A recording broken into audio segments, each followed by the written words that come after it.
और उनके गिरोह की बातें ये बताती है कि टीएमसी की बहुत बड़ी हार होने जा रही है। दीदी और उनके गिरोह की बातें ये बताती हैं कि बंगाल के लोगों से उनकी नफरत कितनी बढ़ती जा रही है। अब दीदी के लोग बंगाल के शेड्यूल कास्ट अनुसूचित जाति के हमारे भाई बहनों को गाली देने लगे हैं। एससी समुदाय को, अनुसूचित जाति के भाई बहनों को दीदी के करीबी लोग कहने लगे हैं, उनको भिखारी कहने लगे हैं, भिखारी। मेरे प्यारे भाइयों बहनों, बाबा साहब आंबेडकर की आत्मा को दीदी के लोगों के ये कड़वे बोल सुनकर कितना कष्ट हुआ होगा। अभी 14 अप्रैल को ही बाबा साहब की जन्म जयंती है।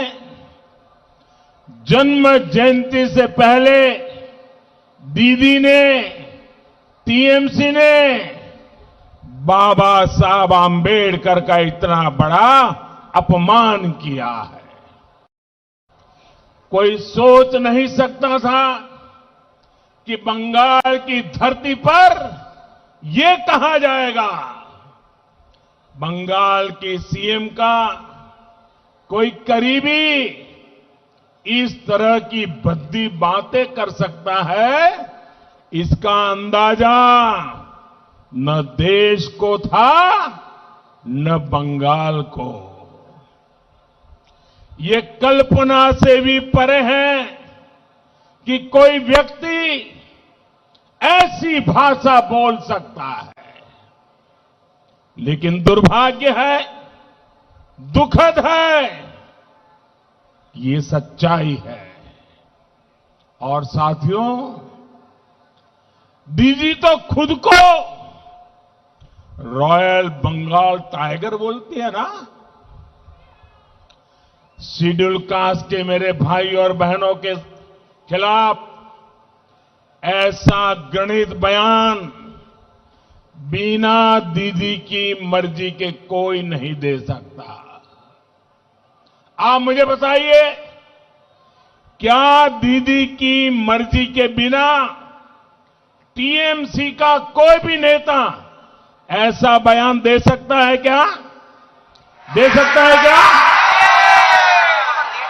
और देखिए, इतना बड़ा गंभीर बयान आ गया, हमारे दलित समाज को, अनुसूचित जाति के लोगों को भिखारी तक कह दिया। लेकिन अभी तक दीदी ने उसका इनकार नहीं किया, विरोध नहीं किया, क्षमा नहीं मांगी। इतना ही नहीं, ये जितने लोग कभी न कभी उनके साथ रहते हैं, हिंदुस्तान की कोई भी दल जो कभी दीदी के पक्ष में खड़ा हो जाता है, वे भी कांग्रेस समेत कोई टीएमसी के दलितों के अपमान करने वाले इस वाक्य के खिलाफ एक शब्द नहीं बोले हैं। दीदी दलितों का अपमान करके, अनुसूचित जाति के लोगों का अपमान करके, शेड्यूल कास्ट के लोगों का अपमान करके आपने अच्छा नहीं किया है, आपने बहुत बड़ा पाप किया है। मेरे भाइयों बहनों, वो राजा राम मोहन राय जिन्होंने जाति प्रथा के खिलाफ पूरे देश को झकझोरा, इस कुरीति को मिटाने के लिए देश को दिशा दिखाई, उनके बंगाल में दीदी ने दलितों का ऐसा अपमान करवाया है। वो श्री श्री हरिचंद ठाकुर जिन्होंने जाति प्रथा के खिलाफ सामाजिक आंदोलन शुरू किया, दलितों की बराबरी के लिए आवाज उठाई, उनके बंगाल में दीदी ने दलितों का ऐसा अपमान करवाया है। वो श्री रामकृष्ण परमहंसदेव जिन्होंने कहा कि हर जीव में शिव है, जो हर जीव में परमात्मा देखते थे, उनके बंगाल में दीदी ने दलितों का ऐसा अपमान करवाया है। ईश्वर चंद्र विद्यासागर जी के बंगाल में, रानी रासमणी जी के बंगाल में, मतीलाल सील जी के बंगाल में आपने दलितों का ऐसा अपमान करवाया है। दीदी, दलितों का अपमान करके आपने सबसे बड़ी भूल कर दी है। बंगाल के लोग ये बात हमेशा याद रखेंगे। बंगाल का कोई बच्चा इस बात को भूलेगा नहीं। दीदी, ओ दीदी,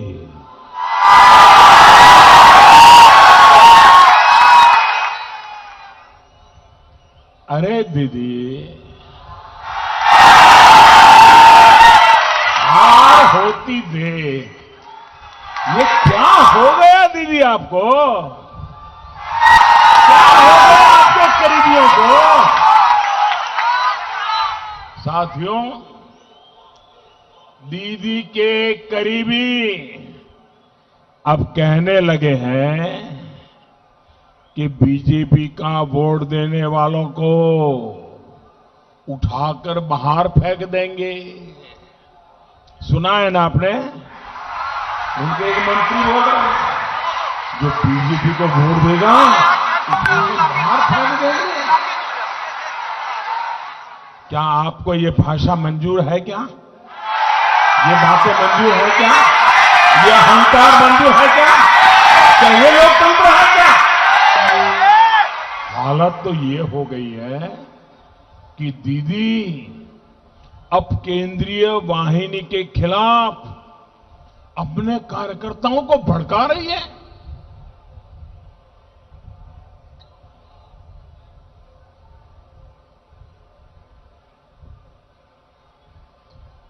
कार्यकर्ताओं को भड़का रही है। आदरणीय दीदी, ओ दीदी,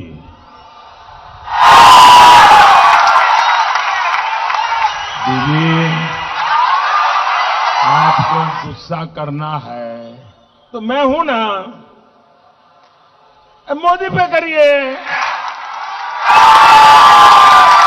आपको गाली देनी है, मोदी को गाली दीजिए, अरे कोसला भर भर के गाली दीजिए। लेकिन दीदी सुन लीजिए, ओ दीदी, बंगाल की गरिमा, बंगाल की गौरवमयी पहचान का अपमान मत करिए। आपका यह अहंकार अब बंगाल बर्दाश्त नहीं करेगा। आपके तोलाबाजों, आपके सिंडिकेट, आपके कटमनी सिस्टम को अब बंगाल कभी भी बर्दाश्त नहीं करेगा। और इसलिए बंगाल आज सोनार बांग्ला के संकल्प के साथ है। बंगाल को नहीं चाहिए दीदी का कुशासन, नहीं चाहिए। बंगाल को चाहिए आशोल परिवर्तन, आशोल परिवर्तन। बांग्ला चाइना तृणमूलेर दुशासन, बांग्ला चाइना दीदी भाईपोर हिंसार खेला, बांग्ला चाय আসল পরিবর্তন, বাংলা চায় বিকাশ, বাংলা চায় শিক্ষা, শিল্প, কর্মসংস্থান, বাংলা চায় নারী সুরক্ষা, বাংলা চায় কৃষক সম্মান, বাংলা চায় ভয় মুক্ত পরিবেশ, বাংলা চায় বিকাশ, बांग्ला चाय विश्वास, बांग्ला चाय बीजेपी सरकार, बीजेपी सरकार। भाई और बहनों, दीदी ने 10 साल तक मां, माटी, मानुष के नाम पर बंगाल पर राज किया है, लेकिन इन दिनों सभा में मां माटी मानुष नहीं, मोदी मोदी मोदी मोदी करती रहती है। न मां न माटी न मानुष, सिर्फ मोदी।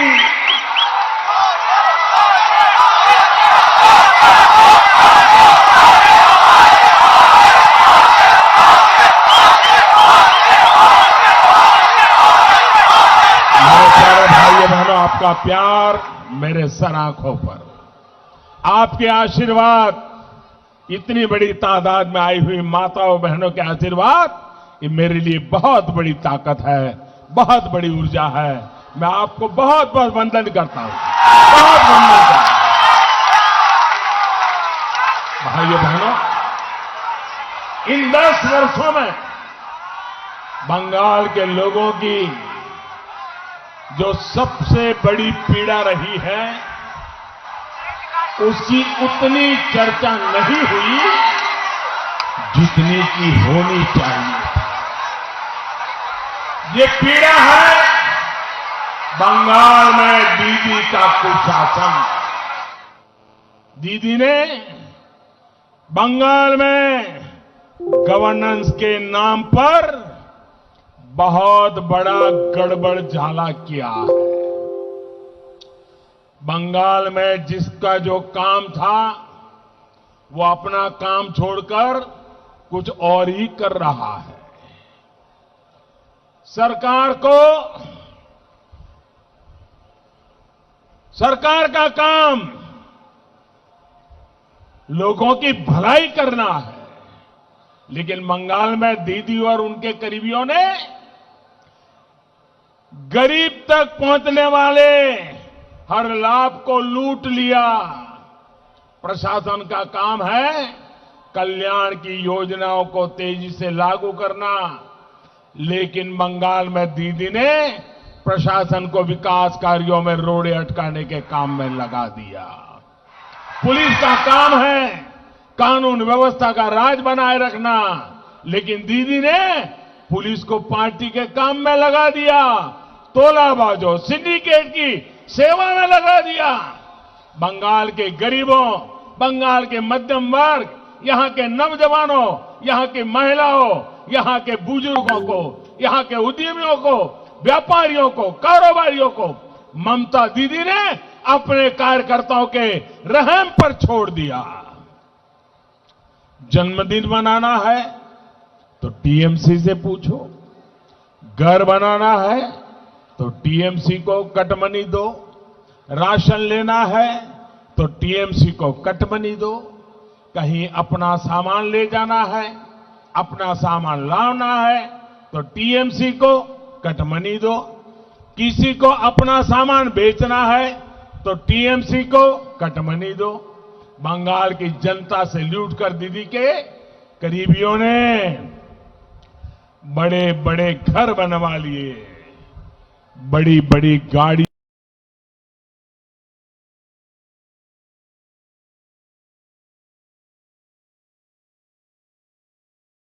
बंगाल के लोगों को अब लूटने नहीं दिया जाएगा। बंगाल की बीजेपी सरकार आशोल परिवर्तन लेकर आएगी।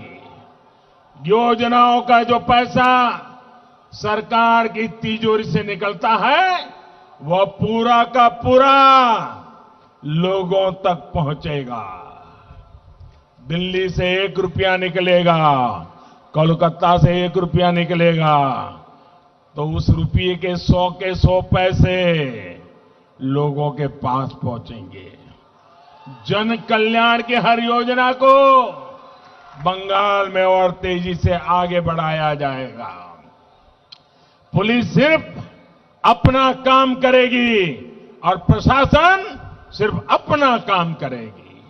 आपके जीवन पर तोलाबाजों सिंडिकेट वालों ने जो दबाव डाला है, बीजेपी सरकार आते ही वो हट जाएगा। केंद्र की बीजेपी सरकार, बंगाल की बीजेपी सरकार डबल इंजन की शक्ति के साथ बंगाल के विकास के लिए डबल मेहनत करेगी। बंगाल का भला चाहने वाले हर किसी को हम साथ लेंगे, सबका मार्गदर्शन लेंगे। हम पूरी ईमानदारी से मेहनत करेंगे। जिस बंगाल की बीजेपी के जन्म में बहुत बड़ी भूमिका है, उस बंगाल की जितनी सेवा बीजेपी करे उतना कम होगी। आपकी एक एक आवश्यकता, आपकी एक एक जरूरत को ध्यान में रखते हुए भारतीय जनता पार्टी की सरकार काम करेगी। नीतियां बनाई जाएगी, उन्हें तेजी से लागू किया जाएगा। साथियों, 10 साल तक दीदी की दुर्नीति रही है, विभोग तो करो, राज करो, यानी बांटो और राज करो। बीजेपी का मंत्र है जुक तो करो, सेवा करो, यानी जोड़ो और सेवा करो की भावना से काम करेगी। बीजेपी का मंत्र है सकलेर साथ, सकलेर विकास, सकलेर विस्तार, यानी सबका साथ, सबका विकास, सबका विश्वास। टीएमसी का मार्ग रहा है मां को सताओ, माटी को लूटो, मानुष का रक्त बहाओ। भाई और बहनों, कुछ बिहार में 2 दिन पहले जिन लोगों की मृत्यु हुई वो भी किसी मां के ही बेटे थे, लेकिन ममता दीदी की नीतियों ने कितनी ही मांओं से उनके बेटे छीन लिए हैं। दीदी के मां माटी मानुष की यही असलियत है।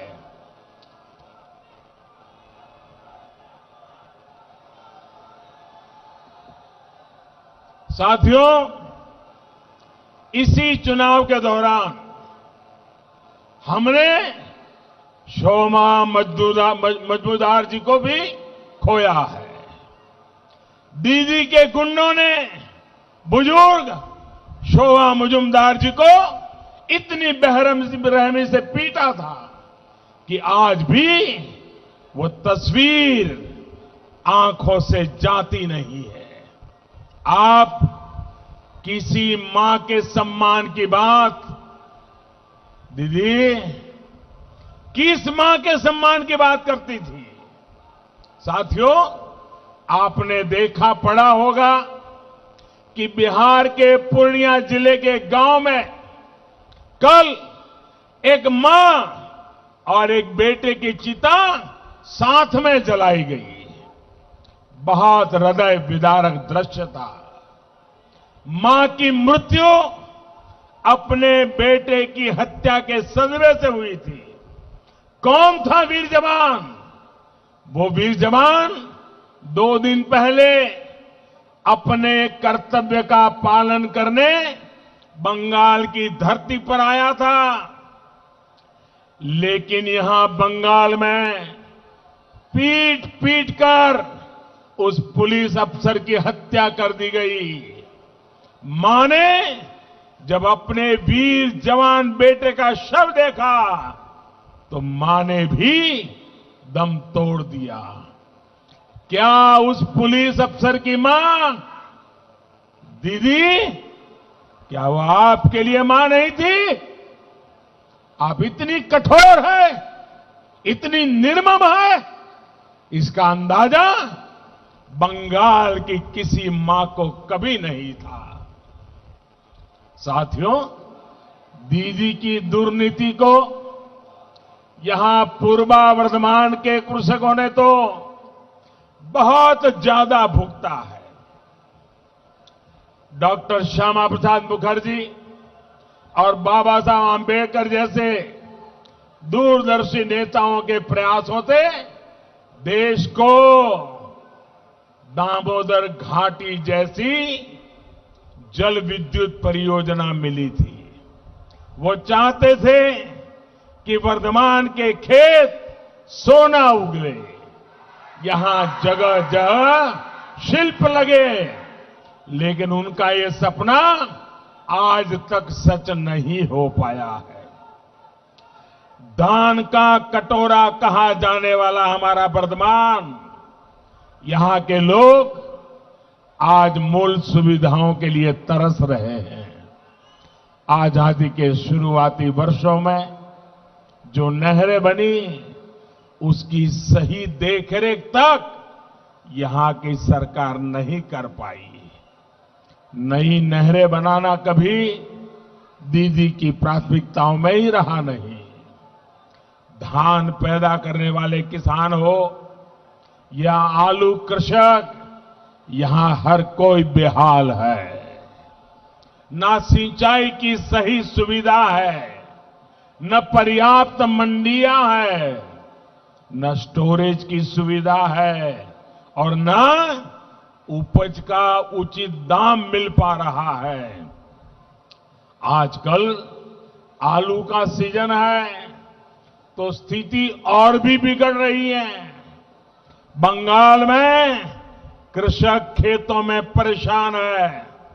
सिर्फ और सिर्फ दीदी का सिंडिकेट यहां खेती से कमा रहा है, कोल्ड स्टोरेज पर एकाधिकार से कमा रहा है।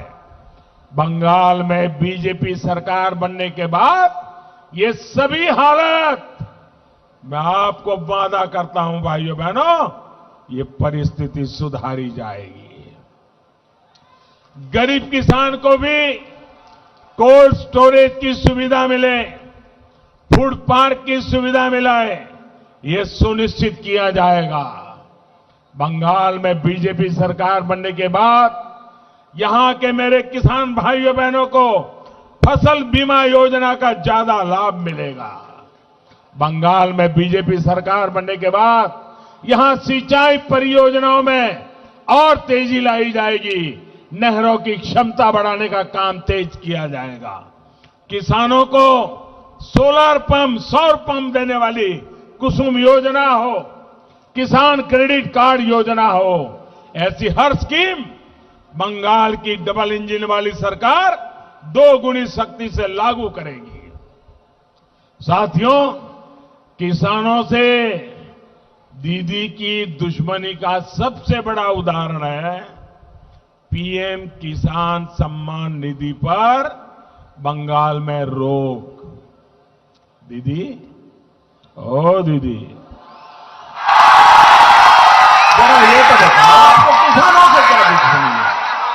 चलो मोदी से दुश्मनी मान ली, किसानों से क्या दुश्मनी है? अरे बंगाल के हर किसान के बैंक खाते में अगर मोदी सरकार सीधे पैसे जमा कराना चाहती है तो आपको तकलीफ क्या है? आपने ऐसा क्यों किया दीदी? आपके कितने ही छोटे बड़े काम भाइयों बहनों कोरोना काल में इस पैसे से हो जाते हैं। अब बंगाल में 2 मई दीदी गई। जैसे ही दीदी की सरकार जाएगी, प्रधानमंत्री किसान सम्मान योजना को तुरंत लागू किया जाएगा। पहली ही कैबिनेट में बंगाल की बीजेपी सरकार इस पर फैसला लेगी और दीदी ने बंगाल के हर किसान का जो 18,000 टका रोका है, कितना? 18,000 कितना? जरा जोर से बताइए, कितना कितना रोका है? 18,000 टका जो किसान के खाते में जाना चाहिए था, मैं आपको वादा करता हूं किसान के खाते में 18,000 टका जमा कर दिया जाएगा। साथियों, दीदी की दुर्नीति ने सिर्फ कृषक के हितों से ही नहीं, बल्कि यहां के हर परिवार की सुविधा और स्वास्थ्य से भी खिलवाड़ किया है। देश आज बिजली के उत्पादन में सरप्लस है, लेकिन यहां बिजली की नियमित सप्लाई तक नहीं मिल पा रही है। यहां के बच्चों की, हमारी माताओं, बहनों, बेटियों की इस परेशानी की दीदी को परवाह नहीं है। यहां के हमारे गरीब भाई बहन आर्सेनिक वाला जहरीला पानी पीने को मजबूर है, लेकिन इससे भी दीदी को कोई मतलब नहीं है। 10 साल दीदी ने गरीबी के लिए जो दिखावा किया है, वो अब देश के सामने आ रहा है। मैं वर्धमान की इतनी बड़ी मैं तादाद में आई हुई बहनों को, बेटियों को और पूरे इस क्षेत्र के बहनों बेटियों से एक बात कहना चाहता हूं।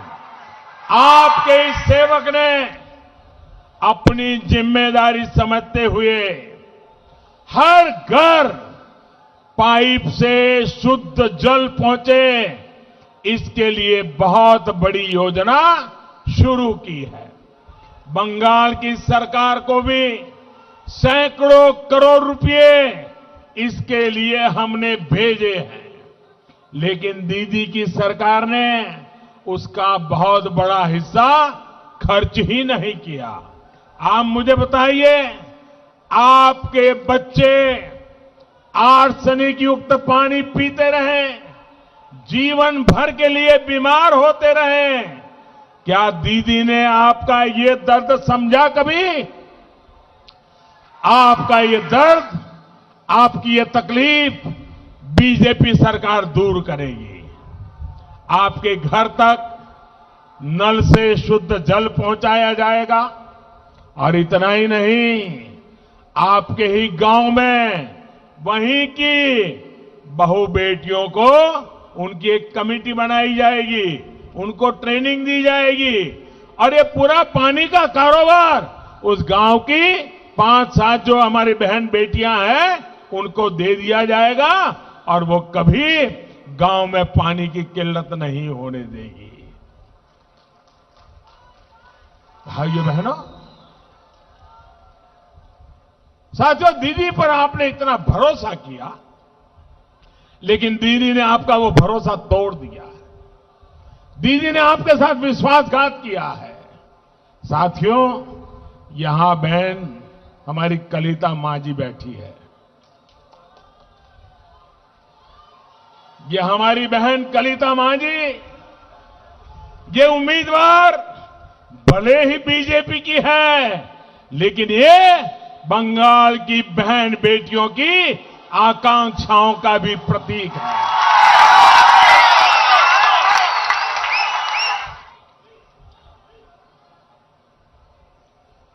पश्चिम बंगाल की बेटियां, चाहे वो किसी भी समाज से, किसी भी मत मजहब से आती हो, वो अपने सपने पूरा करना चाहती है। इसके लिए सुरक्षा का माहौल चाहिए, बेहतर शिक्षा चाहिए, शिल्प चाहिए। ये सब कुछ बीजेपी की संवेदनशील सरकार ही दे सकती है। भाइयों और बहनों, डबल इंजन की सरकार, डबल स्पीड के साथ डबल विकास करने वाली सरकार है। पूर्वी डेडिकेटेड फ्रेट कॉरिडोर इसका एक बहुत बड़ा उदाहरण है।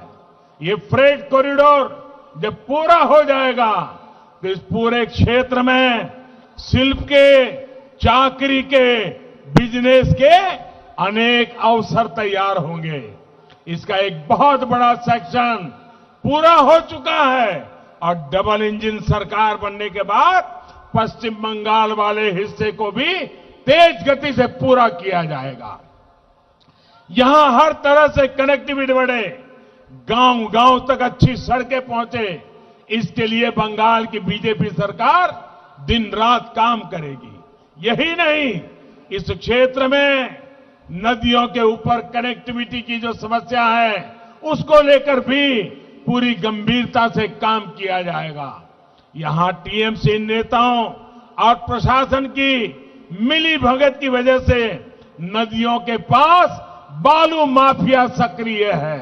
बीजेपी सरकार इस अवैध बालू खनन पर रोक लगाएगी। इस क्षेत्र को बालू माफियाओं के कहर से बचाएगी। साथियों, बंगाल के विकास के लिए भयमुक्त होकर आप सभी को कमल छाप पर बटन दबाना है। भाइयों बहनों, बांग्ला नववर्ष में बीजेपी भारी बहुमत से सरकार बनाए, ये हम सबको सुनिश्चित करना है।